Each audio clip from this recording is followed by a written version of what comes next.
Think about planning that in, thinking about where else could I go, and do turn around if you need. These are all bits of paperwork that may be asked to be seen by the officials when you're. The classic thing is to shine that onto your mainsail, and it will make you extremely visible for another vessel. Keeping a watch, and this is where my secret weapon, not so secret, comes in. This is my egg timer, CPA, at how long it's going to take to get to your position. That is extremely useful information. This varies on the journey you're doing, but I've got a couple of thoughts here. Firstly, if you sit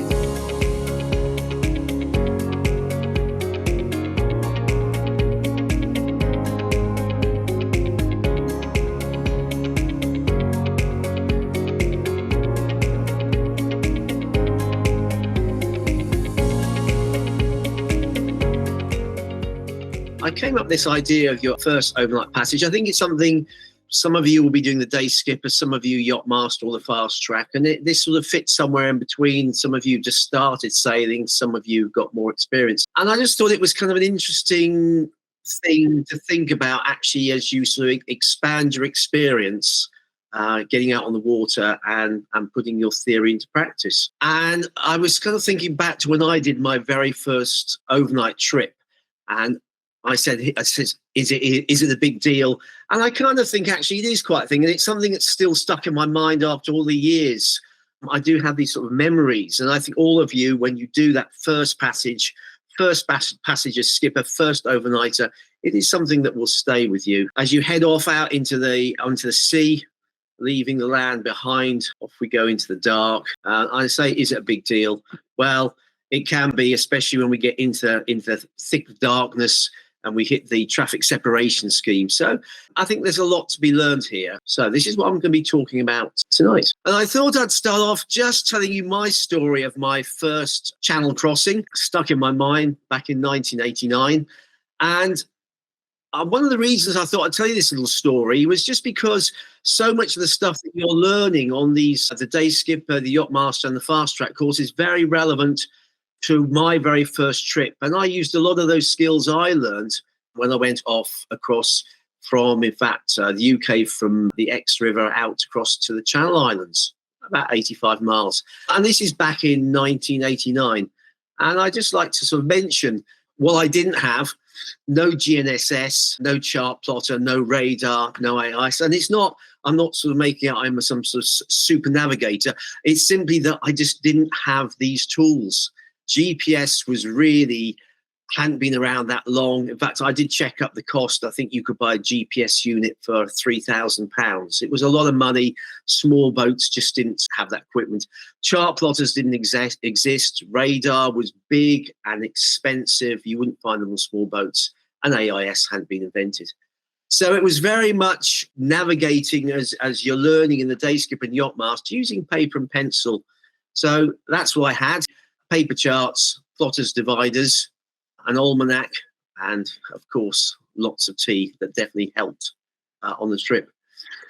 On this particular journey, I'll just give you a bit of background. I was very lucky. I had a friend called Harry, and his father had a very nice boat. It was a Contessa 32, which was it still is a very classic 32-foot sailing boat, very small by modern standards, but certainly a capable vessel. And Harry's dad very kindly lent us the boat. And the idea was I was going to do a trip from where it was kept in Starcross in the Exe River, take it to the Channel Islands, back to Chichester, and then he was going to sail it back. And so I was given charge of this boat for a week. And not only was it my first overnight passage, it was my first real passage as skipper, because I'd sailed for many years, sailing with friends, sailing with sail training organizations, but I had never actually done a trip by myself where I was solely responsible. And I did the trip with my girlfriend. There was just two of us on the boat, and I was the one person that knew the most. And so this was quite a big deal to be borrowing somebody's boat and taking off across the channel, headed to the Channel Islands. And many of the things that I did on this trip really relate very closely to what you're doing in your Ardent courses. The first thing was heading out of Starcross down the Exe estuary. This is an area of shifting sands, changing channels. And so the first thing I had to do was actually get a pilotage plan together. And luckily, a few weeks before I did this trip, Harry and I had gone down the river in the boat, and he showed me how the channel had changed, where the sandbanks were, where the buoys had been moved. And we drew up a partage plan, just like you've been doing, so I could find my way out when I did the trip to the Channel Islands. So we joined the boat, off we set, and we eventually, after some careful partage, we find ourselves out to the sea at the entrance of the harbour. And then we set course. And we were heading to the Channel Islands. The main reference point for us was halfway across. There used to be a light ship at the end of the traffic separation scheme. And this is what I was headed for, hoping that I would see this and this would be a fixed reference point. And so we set off navigating traditionally. So I was doing 3-point fixing as we went along until eventually we left the land behind us, and I started doing estimated positions. So plotting my tidal stream and my leeway as we worked across. It was about 50 miles, I suppose. So we've been at sea for sort of 8 or 9 hours. And unbelievably, I came across this light ship. So that gave me a lot of confidence that I was kind of on the right place. And we passed close by. Also, the buoy marked the end of the traffic separation scheme, so I could see where the ships were coming up and down. So we passed the buoy. It was getting towards evening, and we got across the scheme, and then we headed to go up channel, up towards Alderney, and the light faded, and we sailed on into the night. And this is where things went slightly wrong, because as we sailed into the night, the fog came down. Without radar, without AIS, this suddenly became quite a stressful situation. Luckily, the wind was kind of light, and we just ghosted along. I was plotting my estimated positions, trying to find my way, and I sort of headed towards the harbour of Bray on Alderney. And we sailed right through the night. The wind eased away completely, and eventually we ended up motoring very, very slowly.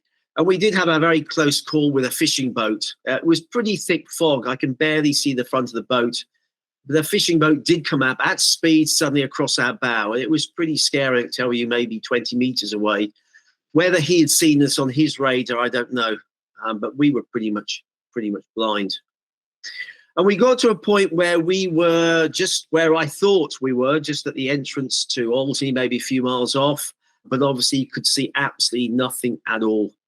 And so in the end, we pulled the sails down, put the engine off, and just started drifting with the tide. And as we went through the night, plotting my estimated positions, looking what the tidal stream was doing, drinking lots of tea, and just drifting slowly up tide. And after a few hours, the tide turned and we started to drift back down again.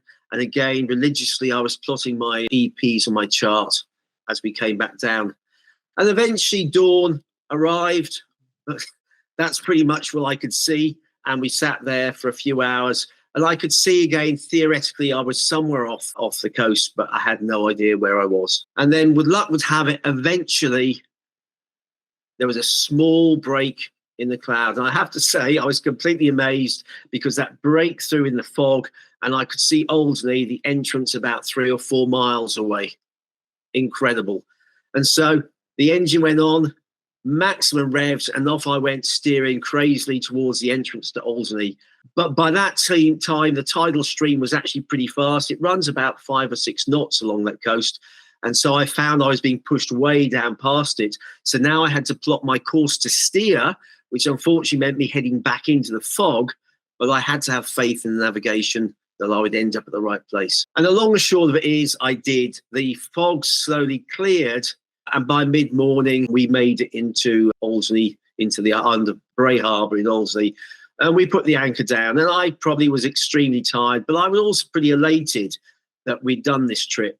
And those skills I'd learnt on my day skipper theory and my yachtmaster theory had proved well and had actually got me successfully into the harbour. So it was a good result all round. So this little talk is really about your first overnight passage and things and considerations about doing that. And this makes an obvious question, the first one, why?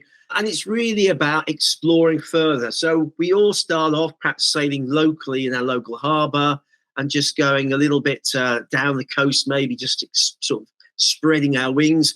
But eventually we probably want to find a new cruising area to see a bit more. We want to travel further. We want to find a new cruising ground. Sometimes we want to go abroad. So I'm a bit biased here, but on the south coast, it's very popular for people to want to head across to France to get your croissant and your pain au chocolat and to have some nice French cuisine. And again, that means getting across the channel. Or we're looking for a new cruising ground, and there are some beautiful areas that we want to go to. I guess Southern Ireland, the west coast of Ireland, the west coast of Scotland are all beautiful areas. And to get to those new areas, you have to do an overnight passage to actually get there. So there are a few reasons why we want to push out beyond our comfort zone. How much experience do I need? It's a difficult question to ask, but I guess you will know when you're ready to do your first overnight passage. I would say it's very important. Do take that full responsibility on your shoulders. Something I didn't rush into. And when I was given my friend's Contessa 32, I was sort of taking charge of somebody else's boat, maybe worth 50 or 60,000 pounds, and somebody else's life. So you need to think very carefully about whether you have the experience to do this sort of trip. And I've got a few little suggestions. Firstly, of course, don't just rush off and do it. Try and do a trip, an overnight trip as crew or as mate on a friend's boat, maybe with a sailing school. Try and do one of these mileage builders to actually get to experience some of the longer trips and maybe to do an overnight passage. One of the big issues, of course, with the overnight passage is that sailing in the night. And that is quite stressful at times. And so maybe you want to familiarize yourself with sailing in the nighttime. And I thought, again, when I was practicing, sometimes it's worth doing that in your local waters. So go and sail over to somewhere you know, anchor up in the evening, have a nice supper, and then maybe come out and do a couple of hours sailing just in the nighttime, just to see what it's like to be on your boat in the dark and find where everything is and get a feel what it looks like, how you see the buoys, the navigation. So build your experience by doing these little short trips. And I've got here going with another boat. Certainly if you're a member of a sailing club or you've got a friend with a boat, it's really nice sometimes to go with another boat, go in company, and then you can share the kind of the pressures and the experience. Maybe if you can plan a few days together, then you can do an overnight passage, you can cruise together within sight of each other, you can stay in contact on the radio, and you can share decision making as you do that trip. I just thought I'd chuck in a few examples where you might be kind of looking to go traveling to. Obviously, it's a bit biased towards the UK. South coast of France, the Channel Islands. Obviously, depends where you are. If you're down towards the east, down towards Dover, then it's a relatively short trip, 20 miles. You'll do that in the daytime, so certainly not an overnighter. But where I live up in Falmouth, France is 100 miles away. That's going to be an overnight trip. For us in Cornwall, if we want to head out to sort of southwest Wales, Pembrokeshire, or Southern Ireland, then that's 110 to 150 miles again. That's going to be another overnight trip, perhaps out via the Scilly Isles as a stopping place. From Scotland, Shetland is a very popular place to head up to, getting northwards. And again, that's 105 miles-ish from the mainland Scotland. You can have a stopover in the Orkneys, but you will push out north, going into high latitudes there. And I just, for comparison, crossing the Bay of Biscay, that's 300 miles from where I am, and that's going to take 2 or 3 nights, which you might want to do once you've gained a little more experience. So when should we go? What time of year? And some of this may seem obvious, but it's worth mentioning. Firstly, amount of daylight. The big thing about an overnight passage is the night sailing, and I think the more you can reduce that, the better. So it makes sense to me to kind of go in the main part of the summertime. The longest day, around June the 21st, the 22nd. It's probably light at 4 o'clock in the morning. And I guess it's even light at 11 o'clock at night. And certainly as you go north, as you get up to Scotland in midsummer, it barely gets dark at all. So plenty of daylight really helps. Consider that the equinox is in March or September. Now, March probably is a bit early for going cruising, but September, you would still be out sailing. And just remember, then I've got 12 hours a day, but 12 hours a night. And that's making quite a long night passage. So I would be considering for my first passage doing it pretty much midsummer if I can. Also, of course, we need to think about the weather. We want to do this with good weather conditions. Early in the season, late in the season, we could expect some kind of depressions coming through, some quite strong winds. But as we move into sort of June, July, you're expecting high pressure to move in, you should have quite gentler conditions. And though you might get some fresh winds, the chances of gales should be unlikely, certainly around southern England, though you might get stronger conditions up towards Scotland. Springs and neaps. I'm sure you've all studied springs and neaps. Springs, we've got very big ranges. We've got quite strong tidal streams. Neaps, much less so. And reading many of the pilot books and cruising guides, they'll often suggest if you're going to a new cruising ground like the Channel Islands, like the Scillies, they will often say, go at neaps because the tide is much less vicious. So make life easy yourself. And if you can go when tides are lighter, that's a better thing to do. I've just put busy holiday periods. It's just something to be aware of. One of the problems of going midsummer is that's when everybody's out there. And just be aware that places will be busy. A lot of the marinas, you may be full, you may have to pre-book. A lot of the anchorages will be perhaps very busy. So it's just something to keep at the back of your mind. Be aware of weekends. And I guess I'm saying here, just don't bite off more than you can chew. It's very keen to say, right, guys, we'll get down to the boat Friday night, 5 o'clock, and we'll set off and we can get across the Channel Islands, have a weekend there and get back to work on Monday. And be careful of pushing that boundary. Very often you'll get or your crew will all turn up on the Friday night, all full of enthusiasm, and off you set. And by 11 o'clock at night, they've all had a hard week at work and they're all tired. And one by one, they're all falling asleep. And you're left to take the helm right through the night.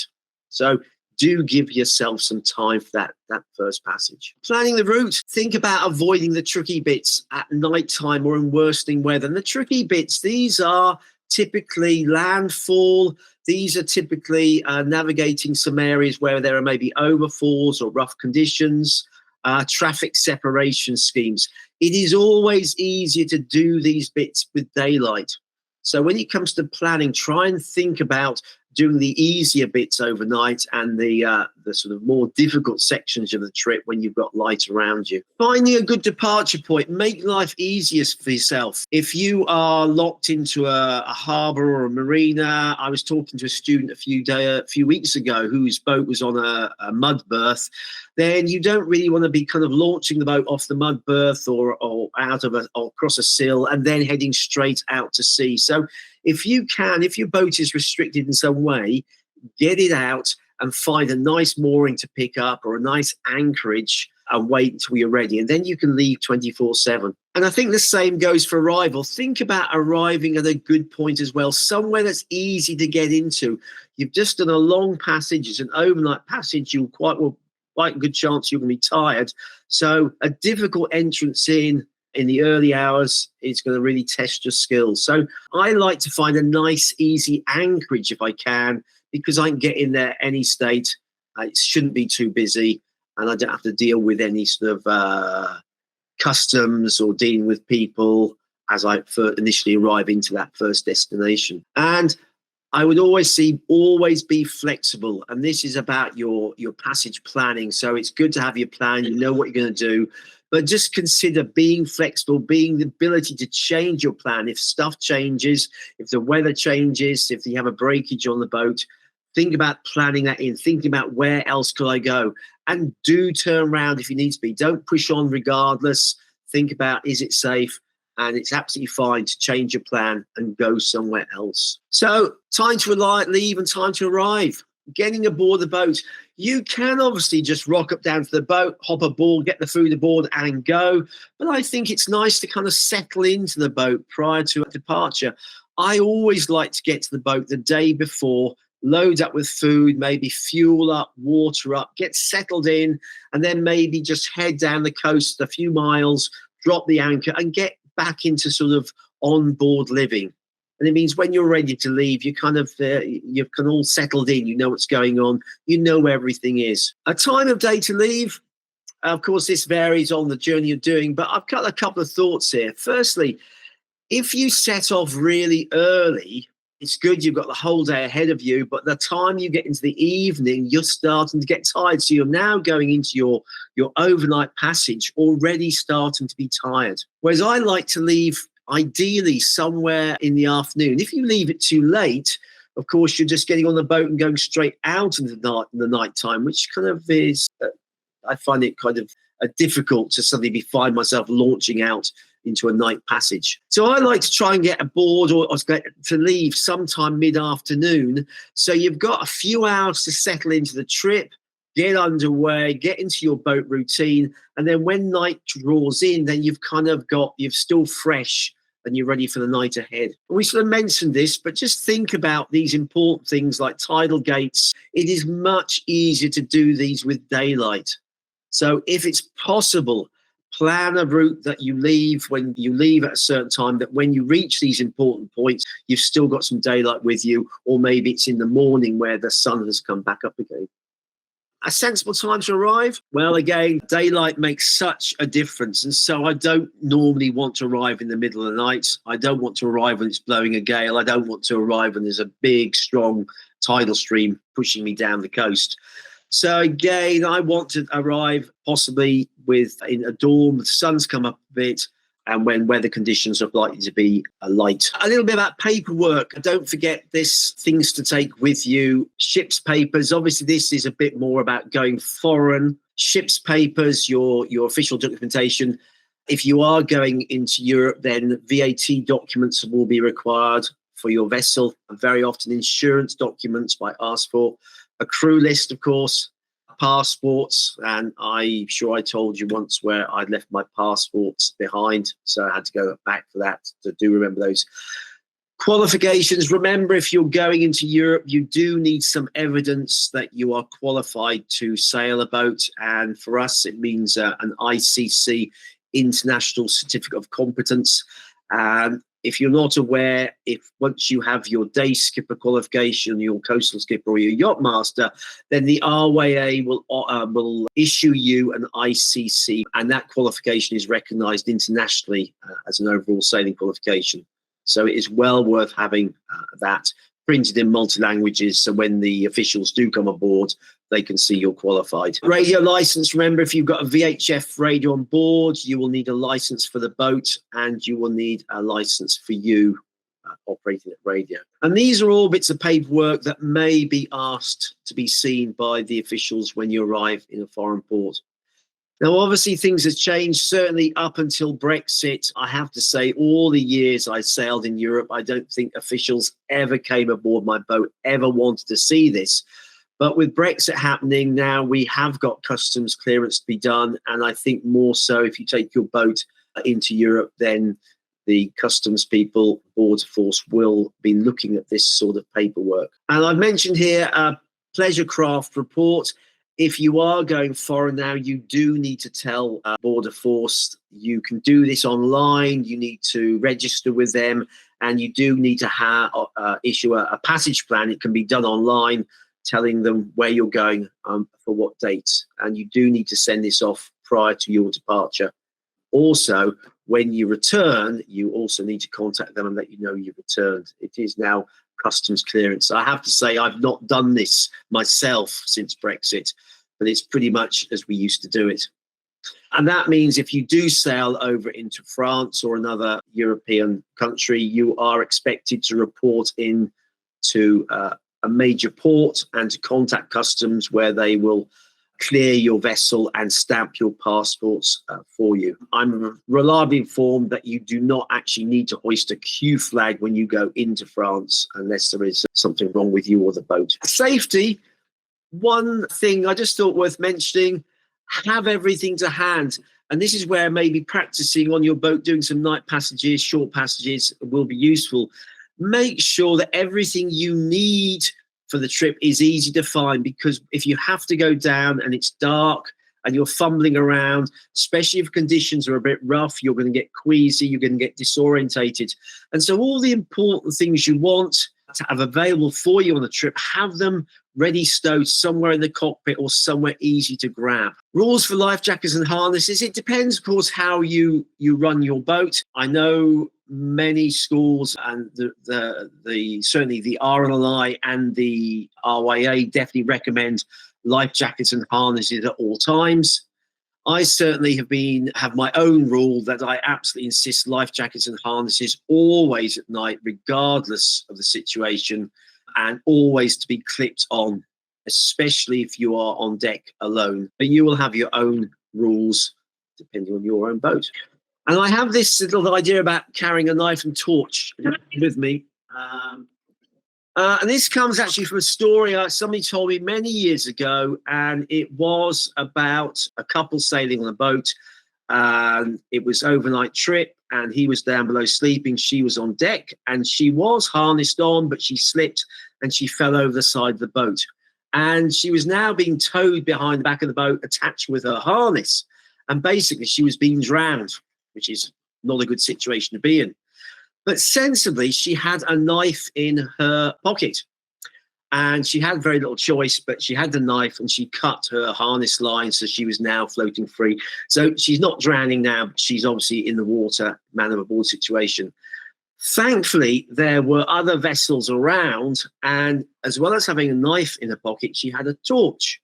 And she actually then was able to flash her torch, and she actually got picked up by another vessel.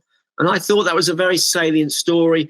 And since that day, I bought myself one of these.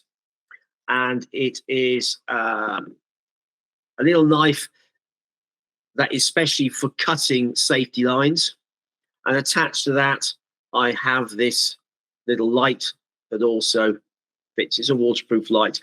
And this lives permanently in my oilskin jacket for such an occasion. Be prepared. And keep a bright torch in the cockpit. We've always got one of these very, very high-powered torches. Very useful if you find that there's suddenly a large vessel coming towards you. You want to make sure that they know where you are.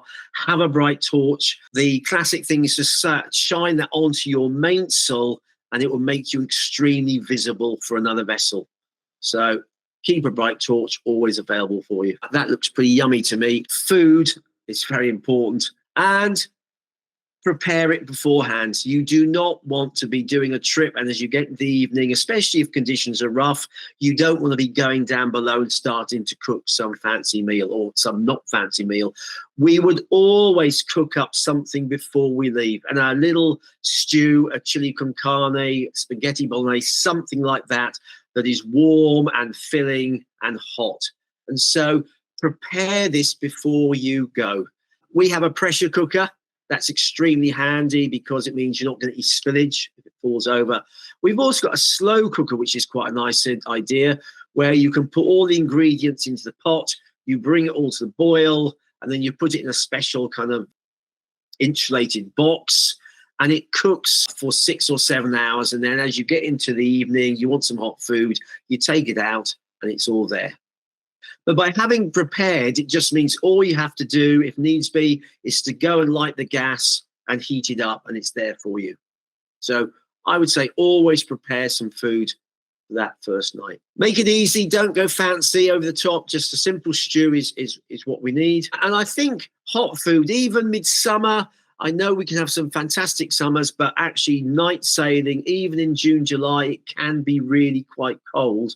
And so a good, hot, nutritious food, a stew, it's certainly the sort of thing that I like to have. Snacks, even though I'm not a great fan of eating lots of sweets and biscuits, I do find that night watches go much quicker if you've got some chewy bars, snacks and biscuits. It's just nice to have that under the spray hood to keep you motivated and awake. And I've got drinks in the cockpit. This is not the gin and tonic with a slice of lemon, but we often find that we're very bad at drinking enough liquid when we're at sea.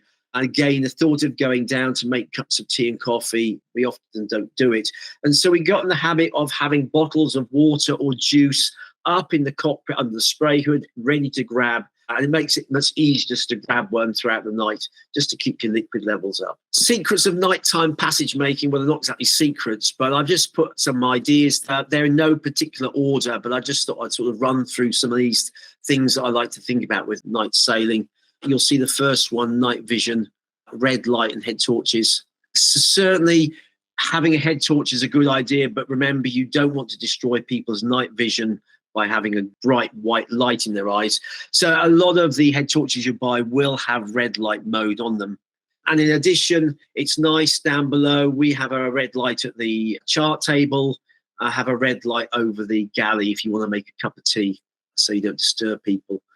We've also found on our boat, we have got some rather lovely little paraffin lights. And we found a paraffin light turned down really low just adds enough illumination to the cabin so the person down below can get up and have a wee if they need be. And there's actually something rather romantic and nice about looking down from the outside, looking down into the cabin and seeing this lovely glowy light. And it doesn't really affect your eyes too much.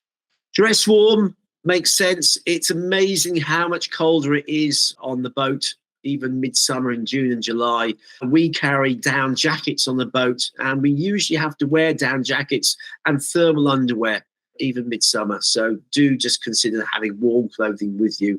Gloves, hats, buffs, you might well need them all. Be well rested. We'll talk a little about watch systems, but do get plenty of sleep. You might be keen to stay up for the whole event, but if you start to get tired, you're going to start falling asleep. And when you're on watch, you need to be really awake. So make sure you do get well rested before the night comes. Be well fed. I think that we've talked about food. Use an autopilot. Well, I'm a great fan. To stand at the back of the boat hour after hour after hour steering the boat is hard work. It's mentally exhausting watching that compass. If you have an autopilot, use it. Why not? It makes life much, much easier for you. And do keep an extra vigilant watch. It's much harder at night time. And so make sure you are having a proper watch out, looking all around the boat at all times. I mentioned lighthouses here. I rather like lighthouses at night. They kind of add a little, obviously from a navigation point of view, they help you tell you where you are, but I find them very friendly. And you feel like you're not so alone when you see a lighthouse flashing away in the distance. I've got here reef early, reduce sails. Certainly things are a bit more exciting at night time. I always like to slow the boat down just to keep it in control so that if the wind does blow up, I'm not having to fight on the deck. So I will very often, even if I don't do normally, I will often put a reef into the mainsail or just roll away a bit the headsail just to slow things down. And I guess with that in mind, spinnakers, certainly I know racing crews might well be sailing through the night with spinnakers, but if I've got a spinnaker up, it's going to come down overnight. Fishing pots, this is something you have to live with. They're bad enough during the daytime, at least you spot them. At nighttime, you will see nothing. And I think you just have to kind of ignore them. There is no way you can avoid fishing pots. It is in the luck of the gods or the luck of Poseidon. So they are out there. You just have to hope that you're not going to run one down. There's nothing you can do about it. You're not going to see them. Night entry, I would avoid it if possible. It's always much easier to come into a harbour in the daytime. So I would try and avoid night entry unless I really need to get in. And sometimes I might even wait outside the entrance, hove to, until daylight arrives. And one of the reasons for night entry is this light pollution I've got mentioned here. Sometimes it's very confusing. If you're coming into a new harbour, there's so much light pollution, background lights, traffic lights, building lights, street lights. It's very difficult sometimes to see the navigational buoys that you're looking for. And I've also mentioned poorly lit craft, not as well illuminated as they should be. You may remember when I talked about anchoring, about the poor guy whose boat was hit because he hadn't got his anchor light on. So just be wary. There may be other vessels out there that are not as well lit as they should be. They could be a danger. Skipper's orders. Well, this is down to you as skippers. Make sure the crew are aware of what they need to do in certain circumstances. So you will be doing a watch system. The skipper does need to get some sleep at some time, but hope this skipper will give a few rules. Things like that if you see a vessel within 3 miles, please wake me up. If the wind increases by 10 knots, please wake me up. If something changes, if whatever, make sure that I'm informed of it. So do make sure the skipper has his rules and make sure that the crew know what they are and comply to them. The skipper is never unhappy to be woken up to deal with a problem. It's far better than getting into a really bad situation. Staying awake, trying to get some sleep beforehand. Yes, I have to say I do tend to drink a lot of coffee on those overnight trips. I usually find for one night I can stay pretty much awake most of the time. Find ways to entertain yourself, especially if you are using the autopilot. And when we are using the autopilot, I'm not religiously looking around all the time. I'm very happy to sit down below and read a book. I'm very happy to sit and listen to music. I am keeping a watch, and this is where my secret weapon, not so secret, comes in. This is my egg timer. And I set it to 10 minutes, and I have a good look round, and then I go down and I perhaps read a chapter of my book. And after 10 minutes, the alarm will go off, and then up I come and have a good look round again. And why 10 minutes? Well, it's because for most ships, the speed they travel at, from them appearing first for the first sight on the horizon to your position, will take approximately 10 minutes of time. So if you've had a good look around and there's nothing there at all, then you've got 10 minutes to read a chapter, listen to music, make a brew, go for a pee. Okay. But you do need a reminder just to make sure you aren't falling asleep as you go through the night. We're very lucky on my boat, Fair Exchange. This is our Seab Birth. It's in the main saloon. It's got this solid side piece that's padded. It's really super cozy, central to the boat, really locks you in. So when you're thinking about that, one of you will be down below sleeping. Make sure you've got a really nice berth that you can snuggle down to get some proper sleep in it. Brief word about watches. It really depends on the situation. Certainly, have you got an autopilot? If you do, that's great. That makes life a lot easier. And how many people have you got? If you've got many people in the boat, it will make life easier. And having 2 people on deck on a watch is really nice because they can sit and chat to each other and share the kind of watch together. I think that most people need a minimum of 6 hours. I'm not a fan of the 4 hours on, 4 hours off. You get pretty tired in the long term. So having a 3-watch system, if you had 6 people, three pairs doing 3 hours on, then 6 hours off, 3 hours is not too arduous a watch. 6 hours is going to be plenty of sleep. It's a slightly different story with 2 people, and I just sailed with my girlfriend here, and it can be quite hard work. And whereas in the daytime, then you can stay up for quite a few hours. At night time, it can be quite tiring, especially if the conditions are quite rough. We try, if weather conditions are good, to do 3-hour watches on, and then we can get 3 hours off down below. But if conditions are a bit more rugged, it might just be 2 hours or even 1 hour. So we kind of have to make it up as we go along. And then we can play catch up during the daytime. Daytime sailing much is the nighttime. And so I would be concentrating. I'd be much more flexible in the daytime as long as there's 1 person on watch.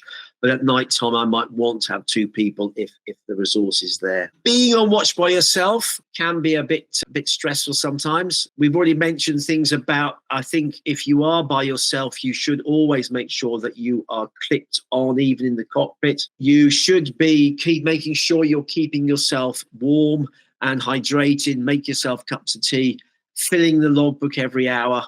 And basically keeping yourself kind of motivated. I like to get up and have a good look round, pop down. I kind of listen to music and dance around the cockpit a bit, just to kind of keep yourself awake. This is really the biggie, I guess, for many of our overnight trips. We may well be crossing a traffic separation scheme or an area that is busy with big ships. And this is quite important. And as I mentioned already, trying to do this in the daytime is better than at nighttime. But if you have to do it, then there are a few tools. Some of you will be familiar with it. AIS and radar, certainly. AIS is really become very popular and very reasonable priced equipment to have on your vessel. This lower left-hand picture is a display from a AIS built into a radio. The beauty of AIS, it gives these 2, you'll see on the screen there, CPA, TCPA. CPA, closest point of approach. It's going to tell you how close a vessel is going to get to you, and TCPA, at how long it's going to take to get to your position. That is extremely useful information for knowing how close a vessel is going to get to your position. Radar also, if you are caught in foggy conditions, as I talked about earlier, then having a radar so you can see other vessels around you is really, really useful. Take bearings, so back to traditional methods, even though we may have AIS and radar, as you're crossing the traffic separation schemes, I will be taking bearings with my handheld compass, taking bearings on the vessels and monitoring them, making sure that we haven't got a potential collision situation. Just remember the rules about crossing TSSs. We cross at 90 degrees. Always. We never run up and down the channels. We always cross at 90 degrees. And cross quickly. Now, there's no rules that say you can't sail across the TSS, but they are busy and dangerous. So if you're sailing at 3 knots, I would absolutely say put the engine on, start motoring, get across at 5 or 6 knots. Don't hang about in there. Please don't cross in front of ships. Be cautious. You will be sort of playing chicken as you go around the vessels, especially if it's a busy TSS, but do avoid crossing in front of these vessels. They're often traveling at speed. And I put here, don't force the sailing rule. I have seen plenty of people do this. They're sticking rigidly to the rule that I'm a sailing vessel, power vessels must give way to me. No, you please use common sense. If there's a massive container ship out there, you're in a small sailing boat, you are going to go around it. Slow down, change course, tack jibe, but do not try and get close to it. I just put this picture in. This is what you don't want to see, and I have seen this on a few occasions, and it does quicken the pulse rate, and you're very pleased to when you can just see one of the lights and not two of them. Finally, when to arrive, we kind of discussed that, but all these things here on the slide, certainly I would always try and arrive in daytime. It helps a lot. Arriving at slack tide helps, and this is all about passage planning. Arriving good weather, planning a trip that's going out to worsting weather is never a good plan. And I've got here, avoid restrictions like locking in and out. It just is an extra difficulty and complexity. You're already tired. You've been through the night.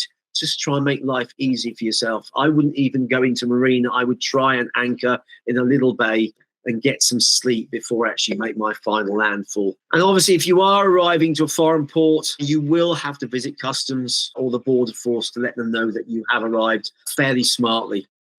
Okay, well, that's me done. I don't know if there's any questions. So we have had a couple of questions come up. One was so good that we put it onto a poll. Simon also asked, though, Alan, just wondering, if you have your own boat, is it worth fitting your boat with red light? Definitely. I would. I started off by these sort of little ones you buy from B&Q that you sort of battery powered, but they weren't so reliable. Definitely red light at the chart table for if you've got to look at your books or your charts. As I mentioned, one over the galley I think is nice because if you are going to make a brew or a sandwich, then you don't have to put the bright white lights on. And some boats you'll see have red lights down by the floor, perhaps along the corridor, red lights by the stairs. They make life so much easier for moving around the boats. And I definitely would recommend them. And really these days, buying LED strips of red lights is really easy to fit. They all use 12 volts, which is what your boat's running. So I absolutely recommend having red lights fitted throughout your boat. I just say, when the conditions are right, a night passage is absolutely magical. When you've got light weather conditions, you might have a full moon, so it's not too dark. You've got good conditions. It's a delightful thing to do, really quite romantic, looking up the stars. And the last trip we did coming back from Ireland, we had dolphins that were swimming in the phosphorescence. It was phenomenal. It can be really a beautiful experience. But conversely, if it's really 25 knots and quite big seas and it's dark because of the low cloud cover, it can be quite a scary experience as well. So you kind of got a mix of 50-50. Charlotte has said, on my recent night passage, we set up a watch system with 3-hour shifts, but someone changed every 1.5 hours. This meant that someone knew what was going on at all times, and the changeover was very quick for individuals. Yeah, I think it's a really nice watch system. As you say, you've got a transfer, so it's continuity right to the night.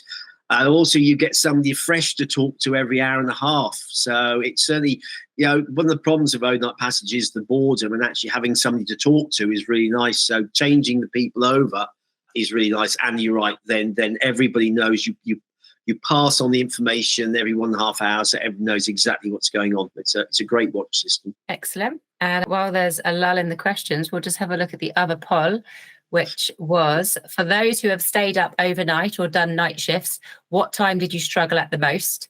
We have got 1 vote for 2 a.m, 5 votes for 3 a.m, 6 votes for 4 a.m, and nothing for 5 and 6. So 4 a.m is the trickiest time. I think that's probably true. You're right. It's at the coldest time, and you are at the tiredest. Human beings aren't good at staying up at night. So I think you're right. Sort of that 3 o'clock, 4 o'clock is when you really start to get tired. Luckily, if you're doing your trip in the midsummer, that's quite nice because usually by 4 o'clock light is reappearing and that kind of revitalizes yourself. And Fred Wheatley has asked, what was your one biggest game-changing tip for night passages? On the spot there. Game-changing tip. That's a very interesting question. I think realizing but my egg timer, to be honest, rather than sort of staring vaguely into the dark or my instruments, I think that realization that I could have the autopilot on to set my timer and that I could sit and read my book for 10 minutes or listen to some music for 10 minutes, it meant I could go longer on my night passage. You know, I wasn't sort of waiting for minutes to pass. It made it a much more enjoyable experience. So don't feel that you've got to spend all your time staring out across the sort of sea, hoping to see something.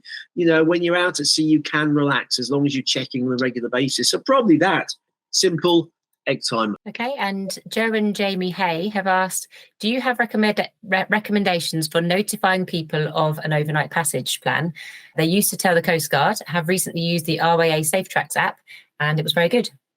Yeah, both of those are good. And I also just tell a family member or a friend. You know, we're so well connected these days. So we still can use safety traffic to talk to tell the UK Coast Guard what our plans are. But I always think, why not just tell a parent or a brother or a sister or a friend, say, this is my plan, this is where we're going, and when I get to the other end, that I will text you, I'll make a phone call or text them, and then give them explicit instructions that, you know, don't panic if you don't hear from me, but if you don't hear from me after, let's say, 24 hours, then could you inform the Coast Guard, just to let them know that you're late. But you don't have to make it official like using Safe Tracks or the Coast Guard. Anybody will do, anybody you trust that can keep you informed.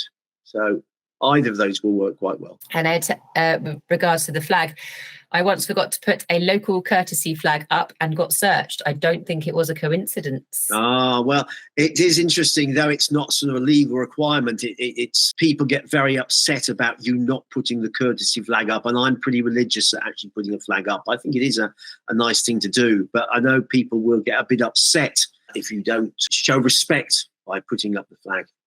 Yeah, Stuart has said I was going to mention the flags too. Some countries are very tight on it, especially in the Caribbean. And I think that's it for questions. Just lots of compliments coming in. So I think that leaves us to say thank you very much, Alan. Right, it's a pleasure. And enjoy your first overnight passages if you haven't done one yet. Absolutely, yeah. Something to look forward to in next summer.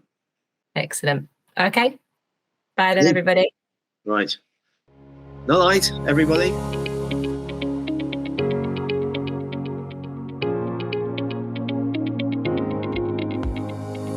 Okay, Charlie, when the house bears about 270 degrees. To work out our distance from the lighthouse and use that.